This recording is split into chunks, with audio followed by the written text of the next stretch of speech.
this is the thymus. It is an endocrine gland. So you all know all the endocrine glands are richly supplied with blood vessels.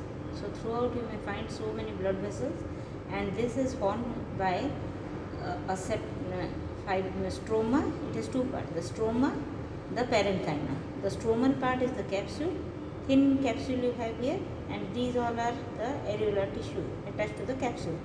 So the capsule along with these septa, can you see? These are the septa which divide the parenchyma of the thymus incompletely. You see here, mark here, they divide these till the cortex. So all 3 to 4 lobules will be sharing a common medulla.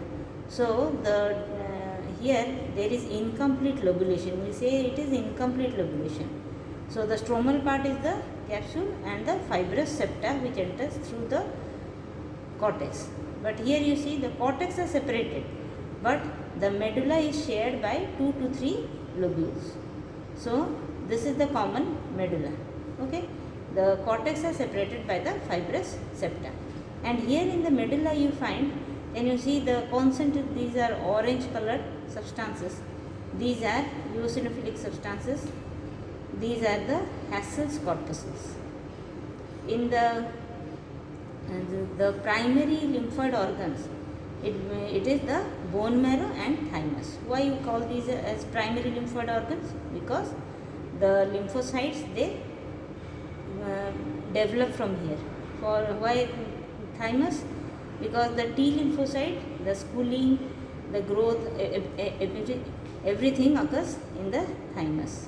And here you see these Hassel's corpuscles. We call these as a epithelio-reticular cell. There are 6 types of epithelio-reticular cells found here. Epithelial cells. These are 6 types. So first type you find near the capsule. Second type you find in the cortex. Third type you find in the corticomedullary junction. Then fourth and fifth almost in the medulla, and sixth type will form the Hassel's corpuscles. Clear? And here you find so many blood vessels also in the medulla. So here in every lymphoid organ they are rich in type 3 collagen, that is the reticular fibers. These all are the septa, divided into lobes and lobules. Okay.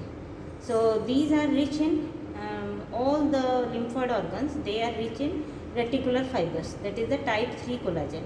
But here in thymus it is absent because of the presence of the epithelio-reticular cells which have star-like processes. So these processes, they act like the reticular, they form a reticular meshwork. The processes of the epithelio-reticular cells will form the reticular meshwork, for which you don't find the reticular fibers here.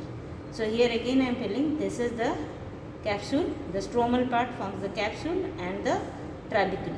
You see here, these all are the septa dividing into lobes and lobules.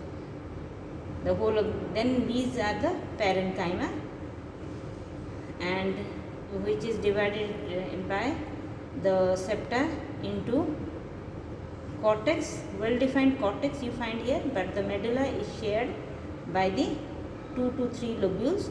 So we call here that thymus is having incomplete lobulation, and in the medulla you find eosinophilic masses. These are the Hassel's corpuscles, which is the characteristic feature of the thymus, and this is composed of type 6 epithelio-reticular cells.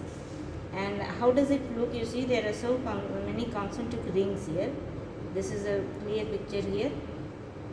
You find here, this is another Hassel's corpuscle. Okay, you find Hassel's corpuscle in the medulla. Here you see this is another Hassel's corpuscle. This is one Hassel's corpuscle.